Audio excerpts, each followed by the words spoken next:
Emirates Flight 407 set off on a flight from Melbourne, Australia to Dubai in a fully loaded Airbus A340. But what was supposed to be a long but routine flight quickly turned into a nightmare.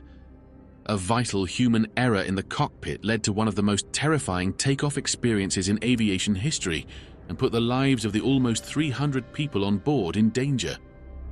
In the late hours of Friday, March 20th, 2009, 257 passengers and 18 crew members boarded Emirates Flight 407 at the Melbourne Airport in Australia. Most of the passengers had come in from the Auckland Airport in New Zealand earlier that day and were strapped in for the long 14-hour trip to Dubai. The night was mostly clear and the conditions were perfect for flying.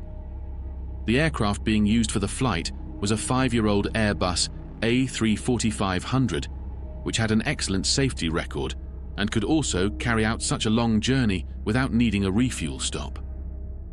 Since the flight was a significantly long one, there were 4 pilots on board instead of 2. This was done to allow the main crew to rest during the flight, as the other pilots would take over during stated parts of the cruise. The relief crew were required to be in the cockpit for the entire flight, as well as the pre-flight preparations, to further ensure the safety of such a long trip. Little did they know of the dire situation that was about to befall them.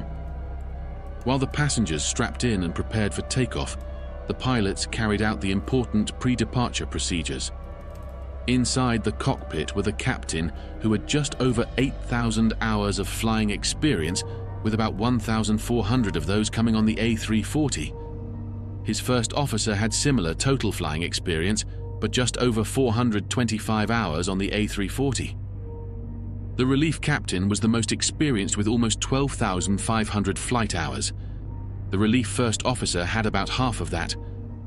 On paper, the numbers and wealth of experience in the cockpit before takeoff should have been a plus, but on this occasion proved to be the opposite.